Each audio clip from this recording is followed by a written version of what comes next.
आप लोगों का स्वागत है मेरे YouTube चैनल में और मैं हूँ आपका फ्रेंड एंड होस्ट राहुल पतकी। आज जो टॉपिक हम कवर करने वाले हैं वो है difference between cash and futures. तो मैं आपको ये वीडियो 3 पार्ट्स में डिवाइड करके बता रहा हूँ। पहले पार्ट में मैं आपको दोनों के बीच में का डिफरेंस बताऊँगा। सेकेंड पार्ट में मैं दोनों के प्रोज एंड कॉन्स के बारे में जानकारी दूंगा। और थर्ड, मेरे हिसाब से आपको किस में ट्रेडिंग करने से ज़्यादा फ़ायदा होगा और क्यों, ये मैं आपको वीडियो में बताने की कोशिश करूँगा। तो आप मेरे चैनल को ज़रूर सब्सक्राइब कीजिए, लाइक कीजिए और शेयर करना बिल्कुल मत भूलना। वीडियो को एंड तक देखना क्योंकि ये वीडियो बहुत ही जानकारी वाला होने वाला है। तो सबसे पहले डिफरेंस देखते हैं।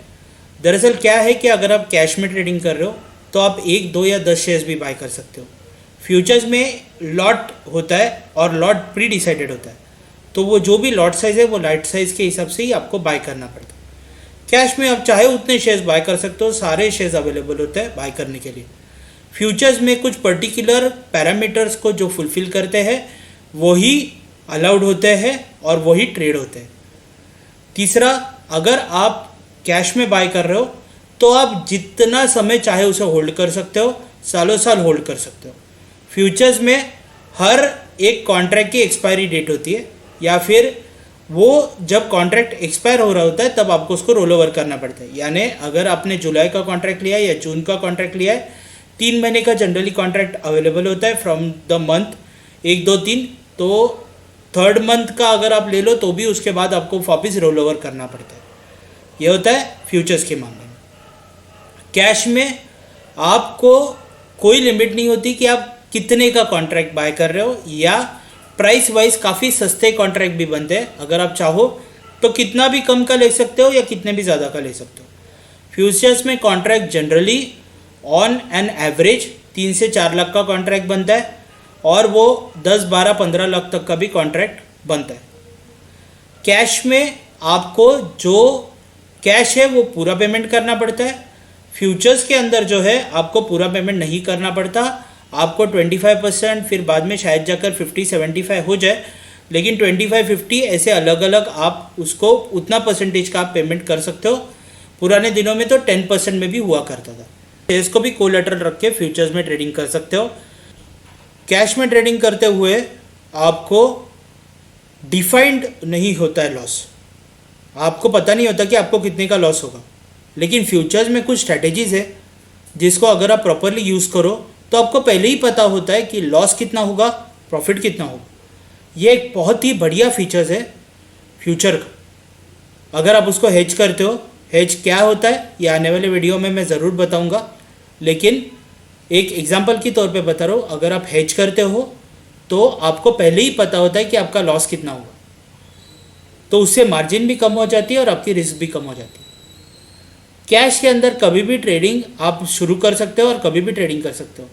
फ्यूचर में मेरा ऐसा मानना है कि आपको कम से कम कैश में 2 या 3 साल ट्रेडिंग करनी चाहिए और फिर ही आपको फ्यूचर में ट्रेडिंग करनी चाहिए with hedge positions, with the help of your financial advisor और जो भी आपके एक्सपर्ट्स हैं उनकी राय लेकर, क्योंकि फ्यूचर्स के अंदर ट्रेडिंग बहुत रिस्की होती है।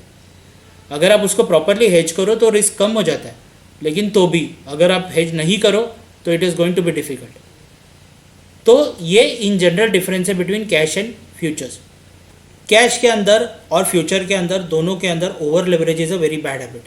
अगर आपको एक सर्टन अमाउंट ही मिली है ट्रेडिंग के लिए तो उसके अंदर ही आपको ट्रेडिंग करनी चाहिए। अगर आप उससे ज़्यादा ट्रेडिंग करने की कोशिश करो तो ओवर पोजीशंस या ओवर लेवरेज पोजीशंस की वजह से आपको बहुत मात्रा में नुकसान हो सकता है अगर मार्केट पूरी तरह से नीचे आ जाए। तो उसके वजह से over leverage position is extremely bad in both cash and absolutely bad in futures. Futures के अंदर तो बहुत ही बुरी तरीके से पिट जाते हैं लोग अगर वो प्रॉपरली अपनी पोजीशंस को नहीं रखते और ओवर पोजीशंस लेते हैं। ये रहे कुछ points between equity and future, जो कि कॉन्स या नेगेटिव पॉइंट्स बोले जा सकते हैं। ओवर लेवरेज उसमें से एक सबसे बड़ा पॉइंट है। आप इक्विटी में ट्रेडिंग कर रहे हो तो इक्विटी के अंदर क्योंकि आप उसको सालों साल होल्ड कर सकते हो, इसलिए आपको रेगुलर देखने की ज़रूरत नहीं पड़ती। लेकिन फ्यूचर्स के अंदर आपको थोड़ा ध्यान देना पड़ता है, क्योंकि पहले तो लॉट साइज ज़्यादा होती है और साइड बाय साइड जब भी आप फ्यूचर्स को ऑब्जर्व करते हो तो उसकी जो एक्सपायरी डेट है वो हिसाब से आपको रोल ओवर करना पड़ता है। तो आपको थोड़ा तो उसके ऊपर ध्यान देना एक्सट्रीमली ज़रूरी होता है। आपको बताता हूँ कि किस में ज़्यादा पैसा बनने का चांस है मेरे हिसाब से। अगर आप कैश में ट्रेडिंग कर रहे हो इंट्राडे में तो बहुत बढ़िया होगा, क्योंकि देखिए लेट अस कंसिडर आपने रिलायंस का 250 शेयर्स बाय किया है और आपने रिलायंस का एक लॉट जिसका लॉट साइज 250 है ऐसा फ्यूचर में रिलायंस को बाय किया। अभी अगर रिलायंस हर 5 रुपये पे अगर आप चाहो तो कैश में 50-50 करके 5 टाइम्स बेच सकते हो। 25 रुपीज़ में आपके 50-50 हर 5 रुपये पे बिक जाएंगे, लेकिन फ्यूचर्स के अंदर ये मुमकिन नहीं है। तो you have to be perfect in futures, specially if you are trading in intraday. आपकी थोड़ी भी गलती आपको बहुत ज़्यादा फ़ायदा दे सकती है या बहुत नुकसान दे सकती है। तो उसके वजह से अगर आप इंट्राडे में ट्रेडिंग कर रहे हो तो मेरा मानना ऐसा है कि कैश में trading is always better than future में ट्रेडिंग। अगर आप बहुत ही अच्छा जानते हैं फ्यूचर्स को और आपको बहुत ज़्यादा नॉलेज है फ्यूचर्स का और आप बहुत आपकी मूवमेंट परफेक्ट है, आपके स्टॉप लॉसेज और ट्रेडिंग टारगेट्स एकदम परफेक्ट चल रहा है, तो आप डेफिनेटली वो तो आप किसी में भी कर सकते हो, फिर कैश में भी करो या फ्यूचर में भी करो। उसके बाद सेकंड जो है मेरे हिसाब से स्विंग ट्रेडिंग। स्विंग ट्रेडिंग अगर आप कैश में करते हो तो भी चलेगा, अगर आप फ्यूचर में करते हो तो हेज करके करना। हेज करना बहुत इंपॉर्टेंट होता है ताकि आपके लॉस को आप लिमिट कर सको।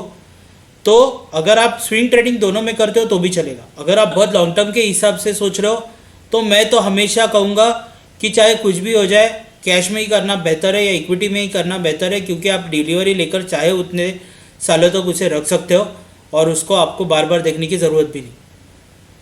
तो इस तरीके से मैंने इन शॉर्ट बताने की कोशिश की what is the difference between cash and futures.